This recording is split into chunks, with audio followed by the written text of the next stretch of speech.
We can't hear you, Ethan. There's no audio.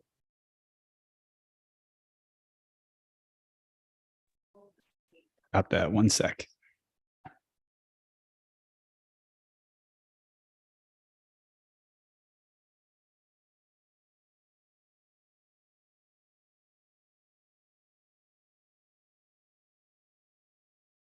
Today and start the conversation. Hello, everyone, and welcome to Piano Tech Radio Hour this week. We have a special guest. This actually is a pre-recorded session, but recently pre-recorded, very fresh off the presses, basically, just 48 hours or so before our actual air date. And I'll give an intro, as we always do, to Piano Tech Radio Hour, and then we'll give an intro to our guest today and start the conversation. But just want to welcome everybody here to Piano Tech Radio Hour. Of course, we gather here every Saturday to meet with and learn from the most fascinating and knowledgeable folks in the piano industry and world, including manufacturers, rebuilders, musicians, makers of other instruments even, and of course, piano techs.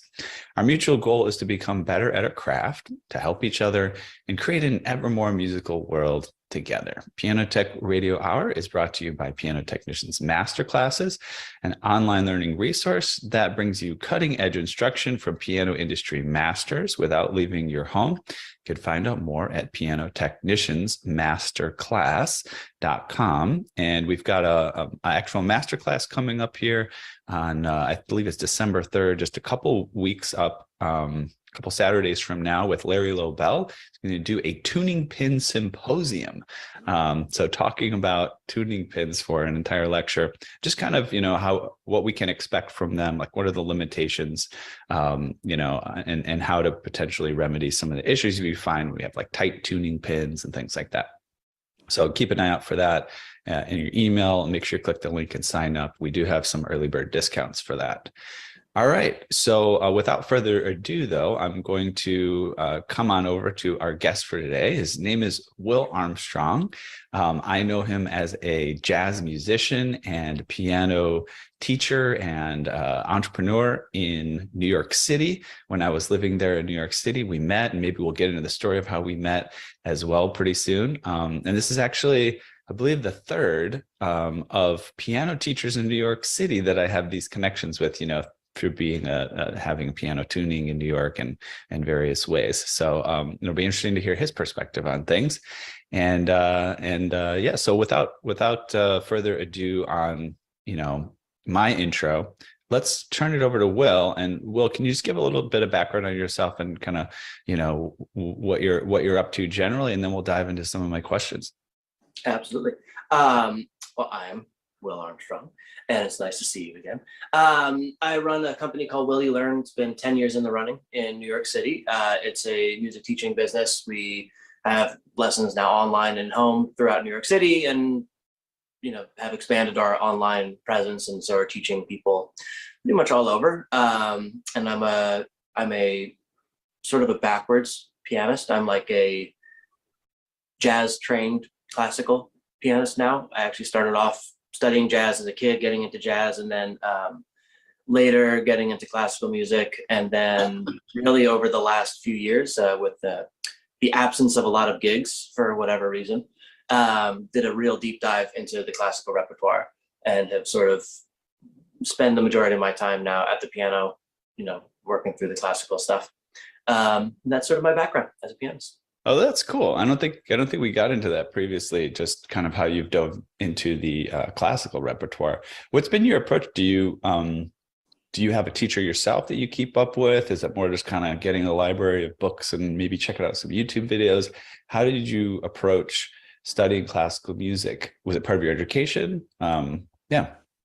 Well, it's very interesting you should ask that. During the pandemic, when we switched our company to online, it's not something that we had done. I had done it a little bit and, sort of casually, but never really thought too much about. I knew that was a transition that was probably coming down the road, but I saw it to be much later than actually what happened out of necessity. And I said, well, if I'm going to have 100 plus kids suddenly switching to online lessons, it would be really unfair if I didn't have the same experience. So I called up my old buddy, who was my old teacher through New England Conservatory, and I was like, "Hey, Roberto, it's Will. It's been a little while. We'd actually gotten in touch for the first time in years about a recording project just a few months before. One of my clients came to me, who's a comedian. He has a lot, he does a lot of stuff, and he was doing some web episodes, and he needed a list piece. It was a reduction of a Beethoven symphony, and he's like, could you do this and make a recording of this by tomorrow? And I was like, I'd really like to I should be able to do that at this point. Yes, yeah. I should. I But that does sound intimidating, even for a trained pianist. I was like, no, I'm not going to be able to do this by tomorrow. But I was like, I know someone who can. I called up Roberto. I was like, could you do this by tomorrow? He's like, oh, it's not a problem. I was like, yeah, of course. He goes, but not the fugue, right? It's like, I no, we'll stop before the fugue. No problem. Nice. And so just a few, that happened in the summer. As actually early on as everything started going, and then as all the kids we started teaching online. I was like, yeah, let me give Roberto a shout. He's up in Boston. I said, you teaching online? I said, of course. And we reconnected that way, and have every other week our hour-long lessons, which have transformed from hour-long lessons to 2-hour-long conversations and lessons, and just kind of the good old that we used to have back when I was much younger, up in Boston, going to his house, and it's been phenomenal, like invaluable, just absolutely invaluable. The stuff, and it's things have it's a different approach than you would be in person. And actually, when we first started, when my company first switched to online, I was adamant about, like, we need to make this an opportunity to make it a better experience. This cannot be, a worse alternative, because we were screwed otherwise. And I have all these teachers who are relying on this income, especially now with no gigs. Not everything else is done. So it's like we need to make this the best possible experience and really capitalize on it. And everything that we can't do in person, let's focus on that. And so I had everyone get, and I ordered for people like overhead cameras and like all kinds of stands and this, that, and the other. And it was the week everything started to happen. Right. So we ordered all the gear the week you still could. Wow.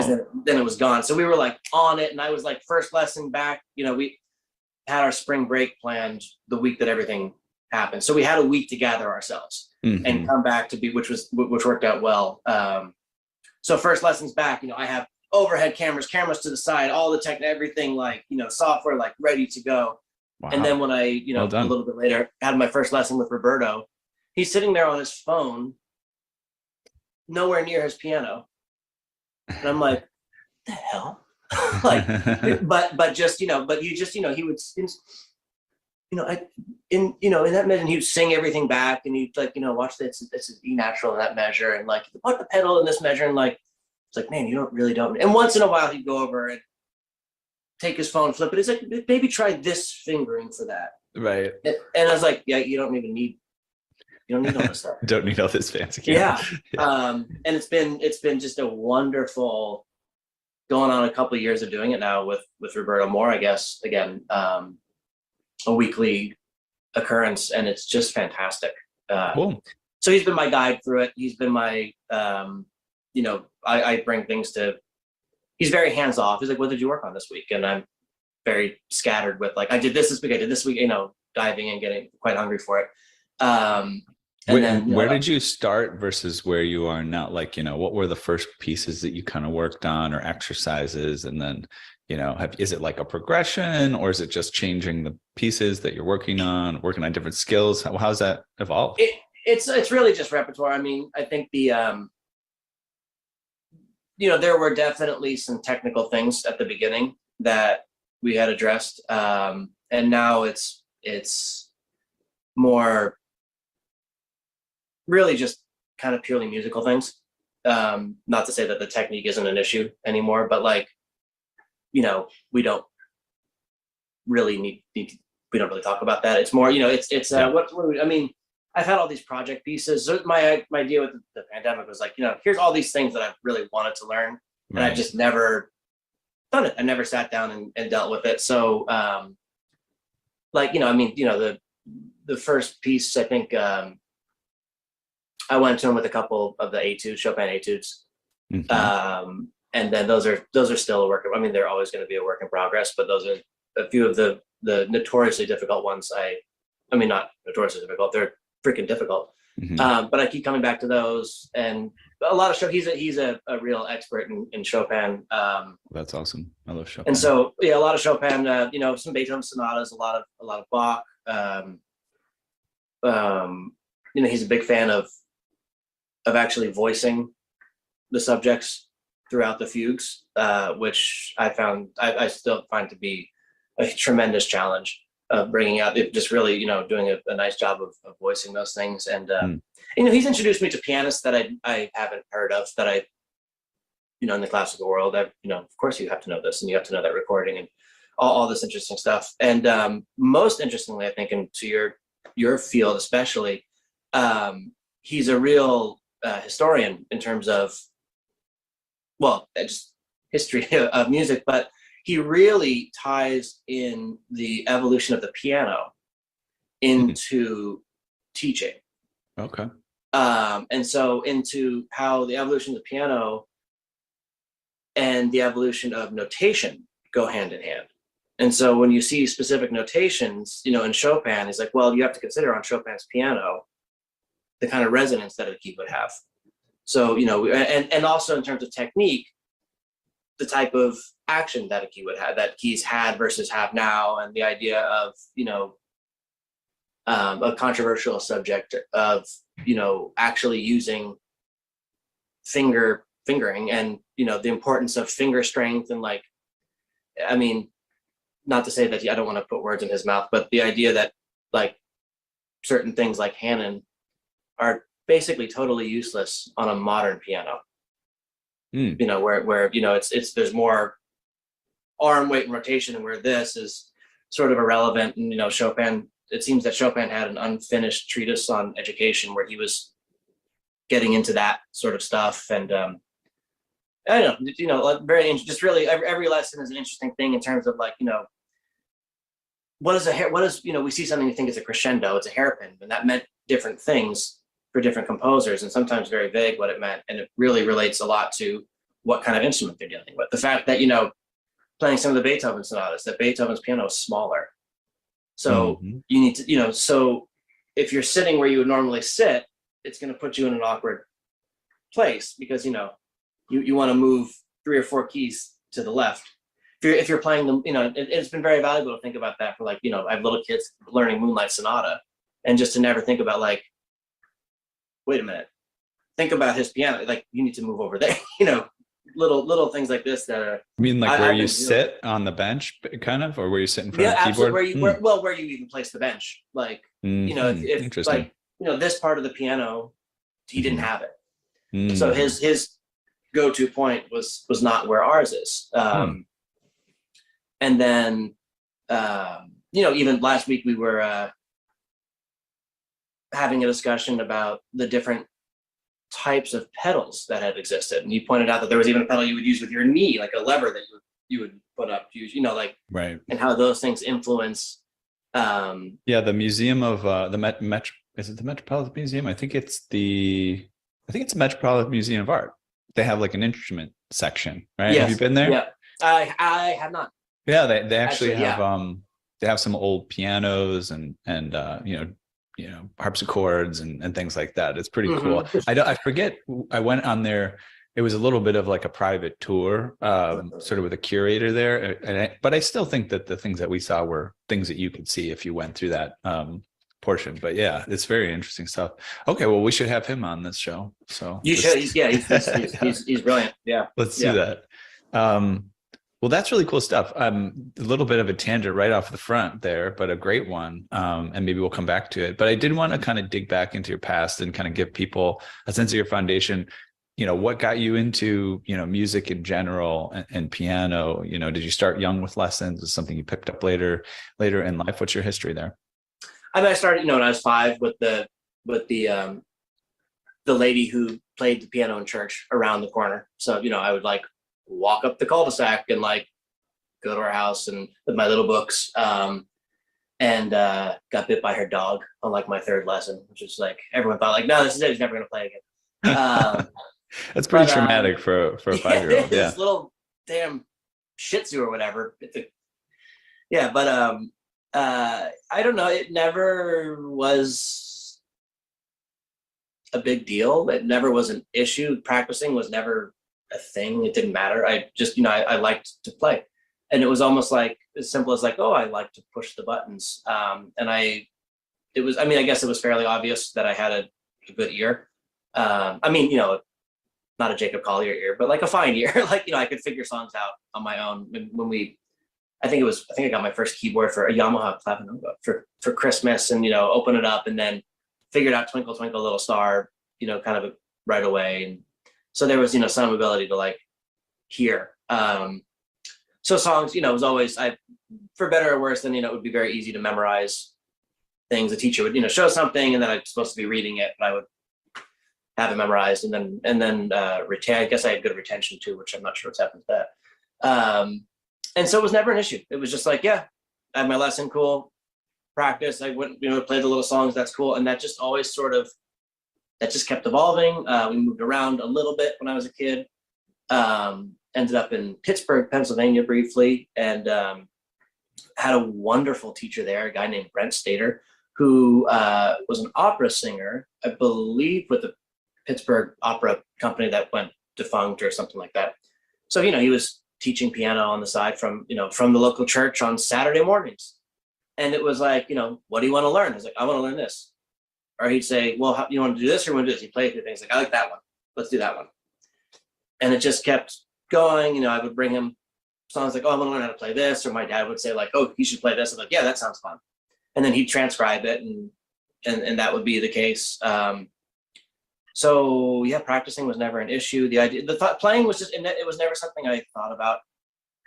It was just always just there. It was like kind of like just breathing and walking. It was just part of every day. Didn't really think about it.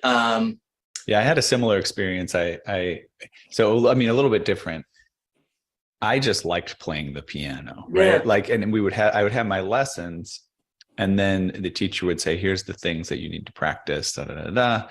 And I would play the piano all week, but I would be making these weird compositions and things like this. And then she would sit down and say, so let's play the things you're supposed to practice. And I say, let me play you this song I wrote, and they were always really weird. I remember her being like, oh, that's interesting. Like they always had a lot of dissonance or weirdness in them. And I remember her recommending that I check out 12-tone music. Oh my gosh. Like that was like a comment on my, musical taste right there. That's awesome. Yeah, get some serialism at, an age of 8. It's awesome. Yeah, exactly. Yeah, no, it's fun. Yeah, it was always just fun to play. It was just a nice, like, this is fun. It was cool. It was never it was never a thing. I think I quickly, I had a decent ear and I had some sort of natural facility.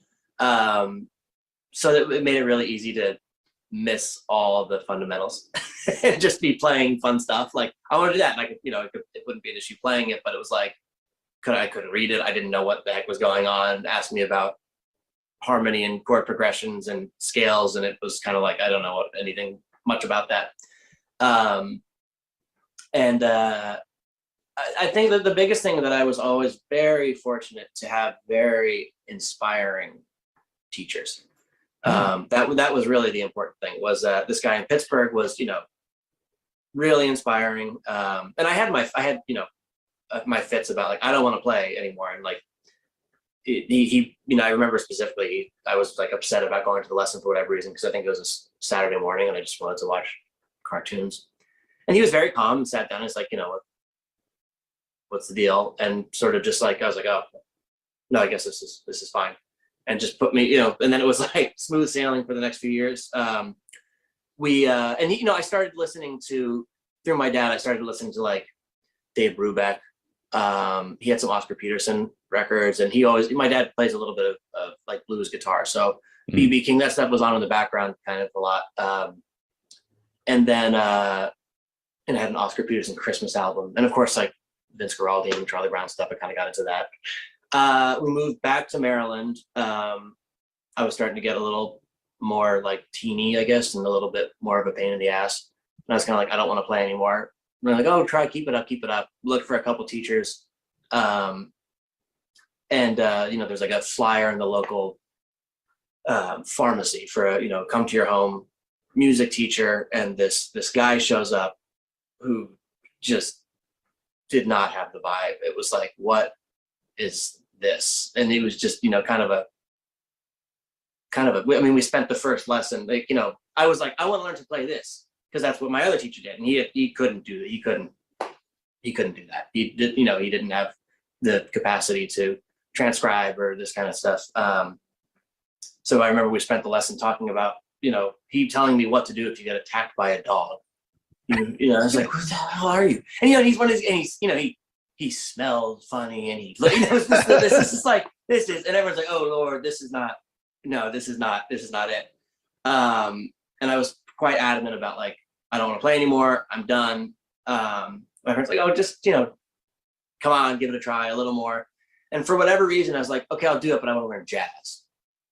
Like I didn't know what jazz, I had no idea. And they, from the local music shop that had just happened to get this jazz piano teacher. And I go in, it was again Saturday morning, and I go in for this lesson. They put me waiting for him in the room. I've never been in a music studio before, like an actual, so it was A crate, like soundproofing, kind of janky, like padded walls. Right. And I didn't know it was soundproofing. And like, I was like,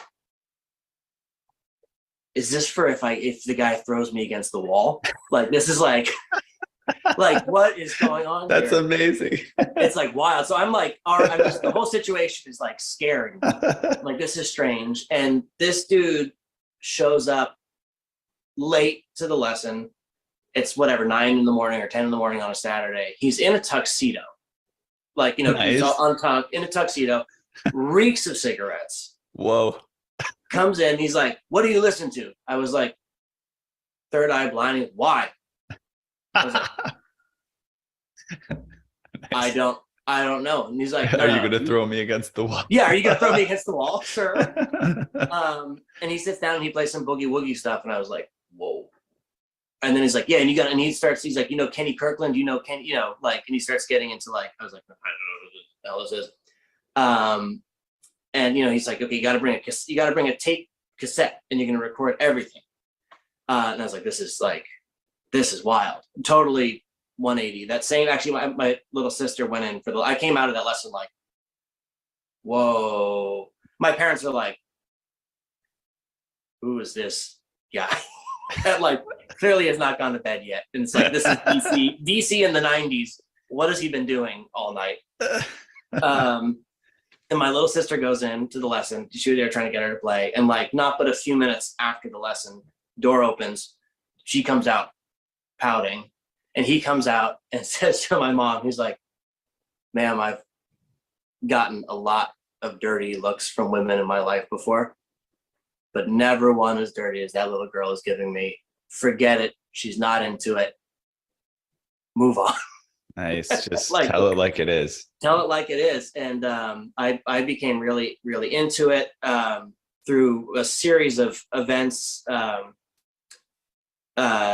mostly him not showing up on time to lessons. He gets fired from this music store. And my parents decide, well, we'll have him over to the house. And then, you know, it became our Wednesday night thing. I had my lesson at 5. He'd call sometimes at 6:30. I'm on my way. Get there, get there at 7, stay till 10.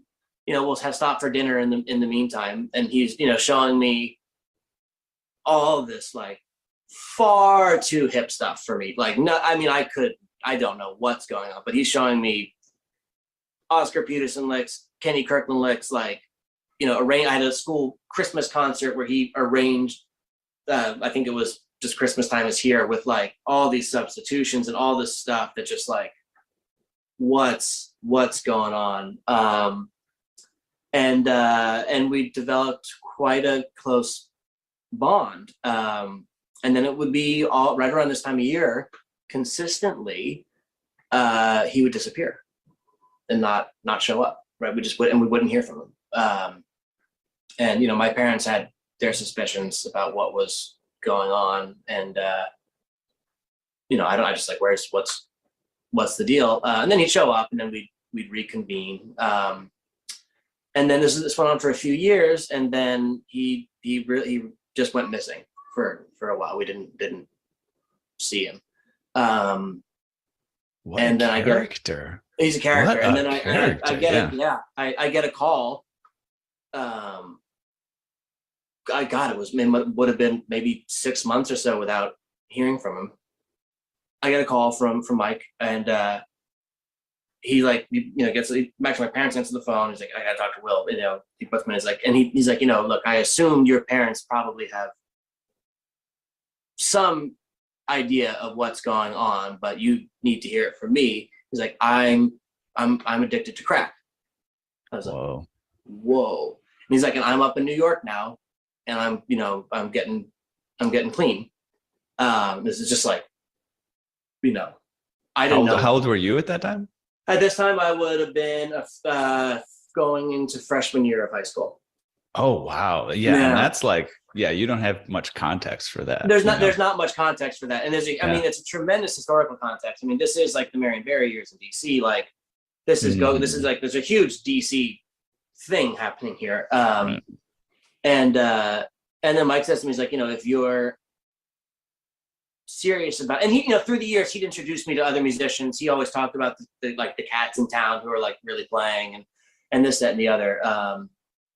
You know, he very, very, very endearing guy, despite, you know, the issues that were going on of, you know, not showing up, this, that, and the other. But you know, we never felt, my parents trusted him, you know, very deep. Obviously, having come over to the house, and we're, you know, the two of us just there.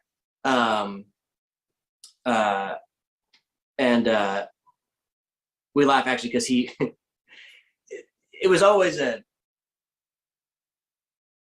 quite a to-do, him arriving for the lesson, because it would frequently be in a new car because he totaled his other car, or, you know, the bus because his license is suspended, or something. It was always like an issue.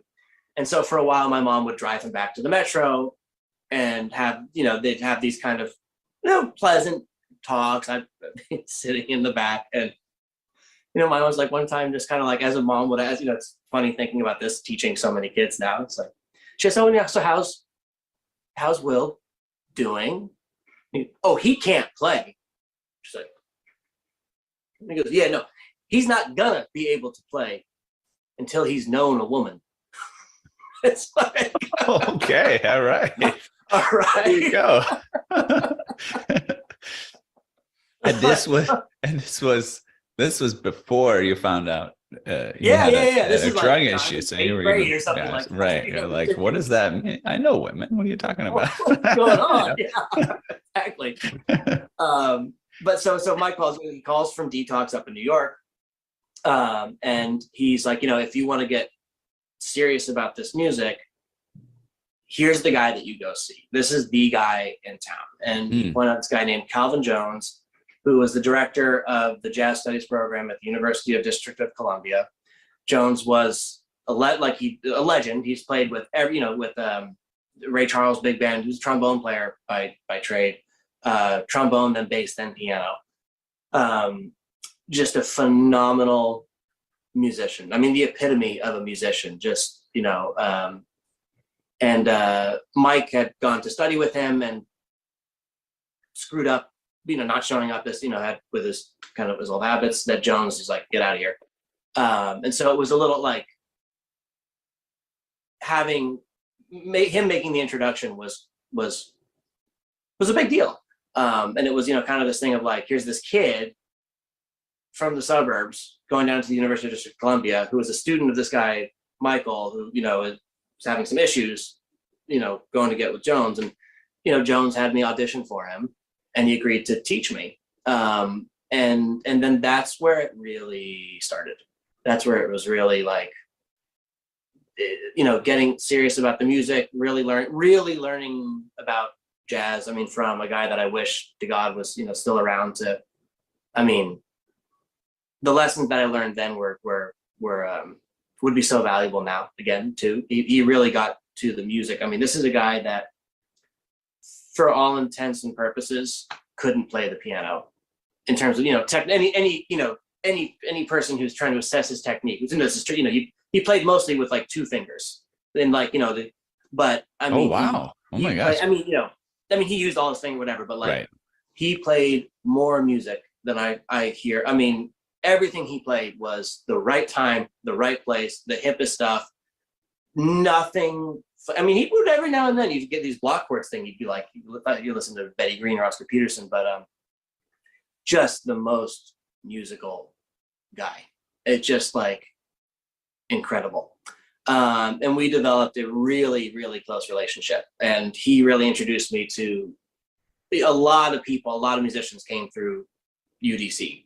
And so I would sit in and listen to the big band classes, listen to their ensemble things, and just absorb and meet all these just phenomenal musicians. And just to be clear, you were a university student at this point, or no, you were you were still in high school? I was a high school kid. Yeah, so I'd take the train. I went to high school in DC, right. Take the subway out, go to my lesson with Jones, then get picked up, and then start hanging out around them more, meeting people then who have become very close friends. Go off to college in Boston, went to Boston College, and then Jones passed away, unfortunately, very, very sad circumstances. And then I was like, I got to get back in touch with Michael. And so I call around to detox places in New York, find Michael, tell him Jones passed away. He's, oh my God. And he was clean. And he's like, it's time for me to go back to DC. And so we reconnected. And have to this. I mean, I was on the phone with him for an hour last night, talking about teaching and talking about tunes, and like he'd be like, yeah, this, yeah, this arrangement, check this out, and showing each other stuff just over the phone. Still to this day, he's clean. He's doing his thing. That's great to hear. Yeah. Yeah, it's wild. And it's just it's this community that through all these people that. Do you ever talk about the story of him being in the front seat, saying that you need to know a woman? Have you talked about that, like a meta conversation? That and many other moments. Many other moments. He's been my go-to guy of like, how should I have reacted to this situation? And he, the way that he comes up with the thing you wish you had, and even if you did, there's no way you ever would have done it. Actually, it's really funny. Years later, I went on tour with this indie rock band, and the tour was not going very well. And so I decided to, when we got to New York, I was like, I'm gonna part ways here. And they hadn't paid me anything yet. And they said, we don't have any money, we don't have any cash. I was like, well, that's, not ideal. Their next stop was in DC. And so I was like, they said, yeah, we can get it by DC. I was like, good, I'll have a friend of mine come and pick up the money.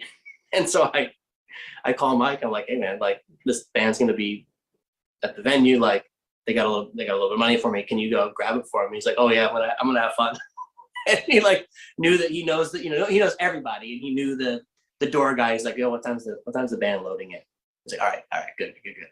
And he went and he like out of they're loading up, and he bust open the door. He's like, which one of you had my boy's money? Nice. and then of course like they're like freaked out. They give him the money, and then they leave best friends. I think they were terrified still. But and he held on to it for months. And, I saw him when I was back in town. It's like, hey man, here you go. Just like, man, what a great guy. I mean, he was a mentor. Yeah. He's still a mentor. Yeah. But how old is he nowadays? Oh my gosh, 70. Oh, okay. Yeah, 70. Still looks about 50. Looks great for his age. Should we get him on the show? I don't know. Oh my God, no. No, yeah, I don't know. I don't think so. Okay. Well, you let me know. Like, I will. It'll be, there might have to be some editing. we get. We're open to it. Yeah. I mean, yeah, maybe we get both your classical mentor and your jazz, guy on, and we'll have the juxtaposition. Exactly. It sounds like it'll be quite different. Exactly. But man, I love it. The quite a story. I want to get, it sounds like we could talk a lot about kind of that evolution as a musician and the kind of the delving into jazz as a concept.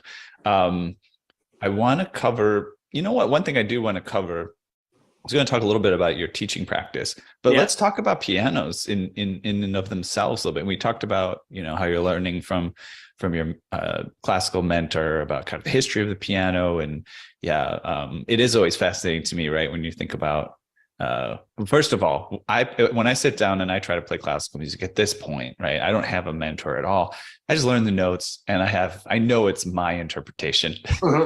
And I'll improvise. I'll just I know that people would watch me and be like, okay, this is off the rails, please. But even on top of that, what's fascinating about it is even that I'm playing on a piano, right? And it's different than the piano Bach. I mean, Bach, what did he compose it on a harpsichord or something, right? And so it's weird to even consider on top of that there's a wrong or right way to play it on the piano, because the piano is a piano and you're playing on a totally different instrument. But anyways, you have acoustic piano right there behind you, which is awesome, just, for our program. And that's happened several times. We have teachers on and things like that. So have you always insisted on having an acoustic piano? Like, tell me about that particular piano. When did you purchase it? What was that process like? So this piano, or inherited or whatever. This piano is a rental that I've been renting for far too long. I've well overpaid for its value. And the biggest reason being that I am in a 4th floor walk-up with an incredibly narrow staircase. And this is the only piano that will fit up this staircase without taking a wall out and a crane. And is it what is it, a Yamaha? What kind of piano B1. is it? Yeah, B1. B1. Yeah. Okay. So it's not my favorite piano at all. It's the second I can get a piano with it. I mean, it works. It does its job. The action is so stiff. The rebound on the keys is so slow that it really is limiting on what can actually be done on it.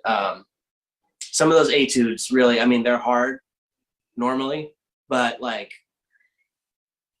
the idea, playing La Campanella and it's just, the key doesn't come back up in time to play it again. It's like, is that something that evolved over time? How long have you had it? Oh God, for 4 years now. That's always been. Did it get worse over time, that sort of responsiveness? It's gotten a bit worse. Yeah, it's gotten, I think, worse over time for sure. Yeah, but it's never been.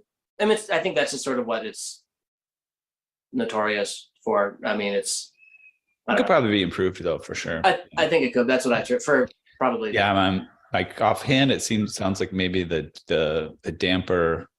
There's something going on with the way that the keys come into contact with the dampers, because the dampers add a little bit of weight to push the key back, and they're probably coming in to the keystroke a little bit late, and that probably got worse over time.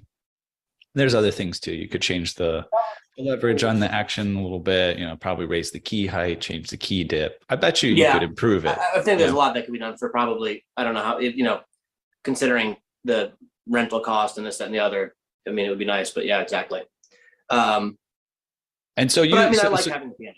So tell me about that moment. You're like, did you go, oh, I'm going to go buy a piano. I'm going to look for a piano. You ended up your piano store. You looked around. You said, oh, well, they said, hey, we have rentals. You said, oh, rentals. Like, is that how that all evolved? Like, how did it get to that point? I was looking for a rental, just knowing that in New York, I'm so transient in terms of, I've been in this place for a handful of years now. But I know I'm not going to be here for many more years. And so it's just sort of the convenience of they come and pick it up when I'm moving. It's already paid for. I don't have to worry about it. I don't have to think about it. And then, when that place, that is the place that I'm going to be in for, when I buy my first place, it's like, or at least have something that isn't a fourth floor walk up, that's when I'll get, something more appropriate for my needs. But it's a necessity. It fits. I don't, I prefer this one to some of the other options. The Yamaha. I mean, Yamahas are consistent, and that it's hard to beat them. Did you have a different acoustic piano before you got that one? Did you I have a actually keyboard? they did have. Actually, I had another one up here before this one, and I just I can't deal with it. It was so. So they traded it out for you. I was like, or sorry, upgraded guys. or something. Yeah. I mean, the That's nice. casing was all the casing was all cracked and stuff too. It's like, this is a mess. It's just not. No, it looks bad. Mhm. So then I did that, but and I have a Nord. I've got also an 88 key. I travel a lot, so I always bring something with me. So I've got a P120 Yamaha, Right. weighted key sort of thing, and then my Nord is semi-weighted. I use it for gigs and this, that, and the other. Who do you? Who's the rental company? Who are you renting? Piano. Piano. Okay. Yeah. Familiar with But I do that. I mean, they're great. They're very accommodating. They've been very easy to work with, and they're very good. In terms of I do have I really like the folks at Post Harrison in the city. For that will be where I buy the piano from. They really know their stuff, and they have great pianos, and they're very honest folks. Yeah. Yeah. Yeah. It's always interesting to hear people's journeys with pianos, and it's always that. Also sort of, it's always frustrating too when you have somebody who's very talented in piano, such a center of their life, and they're dealing with a piano that is less than perfect. It's like, oh yeah, in fact, Andrew Incavet, who I mentioned to you, we had on, he's another teacher in the Brooklyn area, and he has got this piano, and it's a similar situation. It's like a walk up. Oh my gosh, you can hardly imagine, bringing something up and down the stairs. And yeah, it's just a struggle that people have to deal with as pianists. Yeah. And then you go to, the frustrating part is you go to somebody else's house as a piano tuner, and they've got this amazing piano. They don't even know how to play. It's just kind of sitting there. Yeah. Horrible shape, out of tune. How many? Yeah, exactly. Beautiful Steinway grands that I get to see that are, haven't been worked on in ever. It's like, oh, guys, come on. So what makes you want an actual acoustic piano? What made you say I have to have it? Is it just, hey, I'm a professional musician, it doesn't matter, I'm the cost, it's not like a cost is no issue, but it's I'm willing to pay for this rental fee or whatever. I just have to have a piano. Is it because you're a teacher? What makes it a necessity for you to have? That's fascinating, right, to us as piano technicians, because a lot of people, not a lot of people, but there's some people out there, I don't even need an acoustic piano. Why do I need that, right? What sells it to you that it's a necessity in your life? I mean, I approach every type of piano, from electric to acoustic to even different kinds of, every one is a different instrument that you have to approach differently. I have to play my Nord differently than I play this. If I come upon a piano that is easier to play than this, I have to approach it differently. And it's just part of you have to know how to play all of them. That's part of it for me. I got to, and there, of course, there are things on a piano that you just can't do on keyboards. Pedaling things, to name one, that's, and I mean, this pedal is mostly on or off, but, just little subtleties with pedaling and certain techniques. It feels so nice. It does feel, it's a nice feeling thing. And yeah, you have to have one. You just gotta have a piano, Yeah, that's interesting. So, and part of it is that you're a musician, you play keyboard instruments, you're going to have to go out and do a gig on a piano anyways. And so this helps you kind of know what you can do with a piano, right? And practice on a piano and have the piano skills.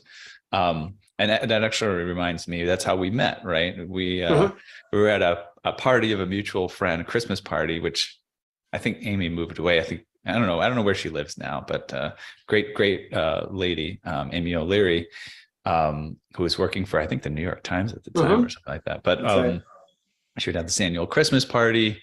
I was the tuner. I was just her piano tuner. That's, Yeah. but we met and we hit it off, and she said, "Hey, come to my Christmas party." And there you were the piano player and I was the piano tuner, and that's where we met. Yeah. Yeah. How did you know Amy? It was just totally random. Actually, I think it was She's just she looking for a posted piano. something somewhere looking for a piano player. I was like, yeah, it was kind of early on in New York. I was like, sure. Nice. Yeah. That's or maybe it was there was some mutual introduction. I think someone that she knew somehow it became but I didn't know her before that. So I'm realizing there's a lot of stuff, I think I told you up front, it's like, oh, there's a bunch of stuff we could talk about, but we might only talk about a little bit of it. Right. So, but I would like to cover, so we covered a little bit about just kind of the experience of having a piano. Maybe have a couple more questions about that, but then I want to talk about your music school, because that's a fascinating aspect of what you do. Just my own personal curiosity, does piano, did they give you like a tuning is that included in the rental? Like how does it work with tuning? No, that's on your own. On your own. Yeah. Okay. And then what about like these kind of, if you wanted to tweak, so it sounds like you're like, you're dealing with an action that's weird or something like that, right? And it's kind of like, it feels to me like your attitude is, I might try to fix it, but number one, this piano is not that, doesn't feel like it has that much potential anyway, and I might get rid of it. So my sense is, number one, you probably wouldn't, you're saying to yourself, you don't want to invest in that because this piano is not worth it. But then also you want to kind of save it for another piano that's like your permanent piano. Is that the case? Like, or have you invested at all in like some extra work to kind of tweak a little bit? Is it just kind of, I just want to pay my tunings and save? Like, how do you treat it? Yeah, I just don't, it's probably not worth it. I mean, if this were if I knew I was going to be in this place longer and hold on to this thing, and like if I actually bought this, then I would do some work to it to try to get it better. But like you said, it's like, I mean, it's not, trying to think of a non-crude expression about polishing it. You can make it better, I think, but like it's still not going to be. I don't know. I mean, you could tell me better. Is it going to be worth the expense to how much could it become like something I actually want? My perspective is there's some small things that you could do that would make a big difference that you might as well do. It's annoying that you're going to pay for them, and maybe it's not like you're going to get the long-term value out of it, right? Because it's going to go back to the store at some point. Now you've been improved to their piano, right? But I do think there's definitely some small things that you could do, especially when you mentioned like the return on the keys and things like that. I think there's some tweaks that you could make, and then it's just a matter of somebody taking a look at it and presenting you with the budget on different things, and you just make the decision whether it's worth it. Because at the same time, it's like it's an investment in your experience of that piano for the coming days that you have it, right? And it might make playing more enjoyable and give you better ideas, and just, I don't know, just generally kind of improve the experience. So we can talk about it more, but okay, cool. That was my question on that. Just how the maintenance works. I've had a couple other piano rental people. I think it's more common in New York than other places, although very common in New York. Yeah. I think it's becoming more popular. Okay. What about the school? Tell me about that. Like, so you were teaching independently, and clearly maybe it was, you felt like it was working for you, and you have this interesting relationship with your teachers and stuff like that. Briefly tell me about the process of like starting to teach, your experience with it, and then this shift to like, hey, I'm starting a thing where I have other teachers. Like I don't know if it started small or you're like, let's go big, let's have 10 teachers. Like I'm assuming it was a gradual process, but like, how did that progression go from start teaching, get going, and now I'm starting a thing? Yeah. I mean, I started teaching when I was a kid, pretty much, like even back with, teaching neighborhood kids and like, my little brother's friends and this, that, and the other. So, teaching was something that always came very easily to me and very naturally to me. And I knew, like, from my time with Jones back when I was in high school, I was like, this is something I'm very passionate about and something that I really could see myself doing in some capacity. Wasn't sure how. And so, I came to New York. I was teaching when I was in Boston, I was teaching, working for a company that very much like the one that I had, it's the idea of, they outsource teachers and they send them around to people's homes, like, a bunch of people do. So that gave me an insight into what the whole business is like, and learned a lot of things to take away from it and about what to do and what not to do, how to improve upon it. Got to New York. I was teaching I was an adjunct professor at NYU, so teaching like, non-piano majors. Got an interesting question for you. Yeah. Okay. So this whole idea of what to do and what not to do, I found interesting in my progress of like doing my own, setting up my own things that I have control over, right? I feel like there's a moment where you're like the employee or the whatever, the contractor, and you're in a system and you go, man, this could totally be better. I'm going to start my own thing. I'm going to do it better. And you do XYZ better and you do ABC better. And then you go, oh, I see why this wasn't very good. I don't know whether I can do that better either. Because like, this is like the nature of the system. Do you have any stories like that? Do you feel like you succeeded in improving all the things you wanted to? Did you see any things where you're like, oh, this is just like the nature of, a great example is like, oh, this is too expensive or something, right? Like it shouldn't be this expensive. And they go, oh, you need to charge in order to make it. Needs to be, something. yeah, exactly. So that would be like an example of something where I was like, well, I thought maybe I can improve it by making it less expensive, but that's probably not the answer. Any experiences there in terms of what you felt able to improve and not able to? Yeah, I mean, well, the one very interesting thing, because I spoke with the director of this former program I worked at, is like, why aren't you other places?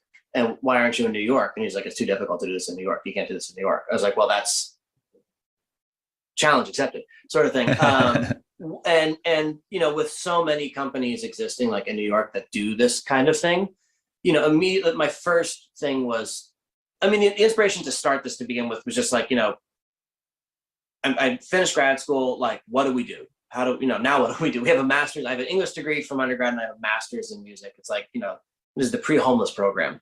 And I'm going around teaching, kids and getting stiffed by parents, chasing around single payments for this, that, and the other, and sharing this experience with peers. We're like, let's get this, let's do this right. Let's get this together.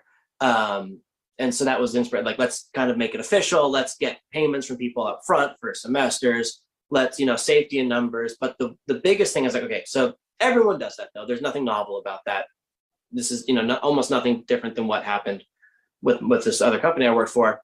I was like, so what do we have to do to be different? We have to do something that's going to just differentiate us. And I was like, well, that should be in our approach of how we teach.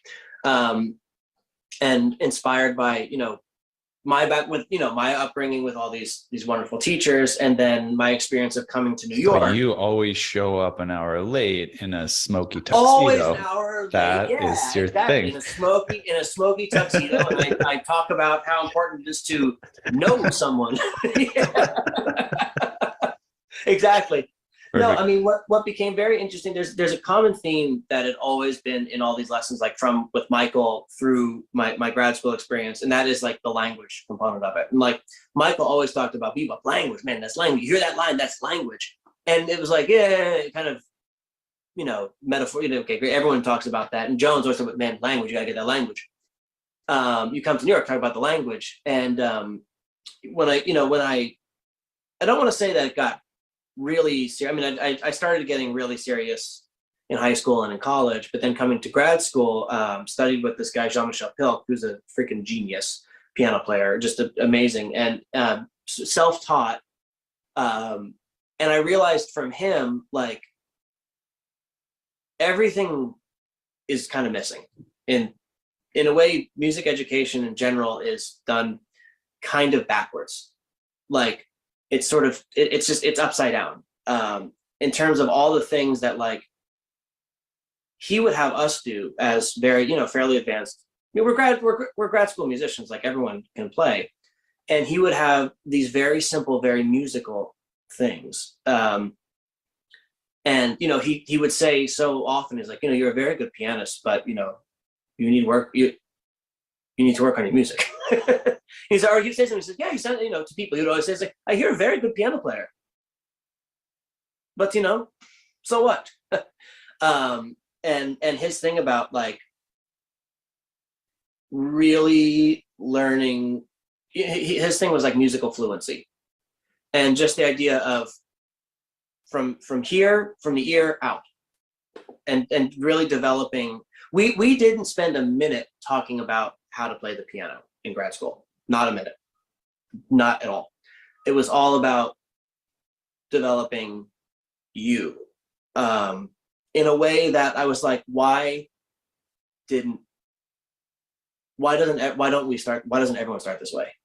This is the important stuff. Like, this is the stuff that's going to make you a musician. Like, it's going to give you the connection. This, like, and just the idea of like, why are we teaching kids to read from day one? You don't learn language that way. It just didn't. It started to, like, with this, everything I was learning and like being in New York and being around, really, to be cliche about it, like fluent speakers, especially of jazz, of the language, you just see, you start to speak it yourself, and it becomes more and more natural. But it's like, man, like, why? And there's nothing that was like difficult about what he was showing. It's the simplest stuff that we couldn't do, because we didn't start from that place for so many of us. And I was like, this is what we should be doing with kids. So I was, took all the stuff that I'd learned and sort of put an approach together. And that's how we started. That was our first thing of like, okay, this is what we're going to do that's going to make us different from other people. And with that approach, we've had, I think, pretty good success. We have a very high retention rate, and kids sound great, and kids really love music. Do you have like founder partners? No, this is just me. It's just it's just me, and I have a core group of teachers. We're kind of small but mighty. And the teachers that I find, as opposed to like going too much into the a training thing, I find it best to, like, there's a lot of musicians in the city who align on this sort of philosophy. And so I find them, and we, it makes it easier. We all kind of agree, yes, this is how it should be done. Right. Sort of thing. Yeah.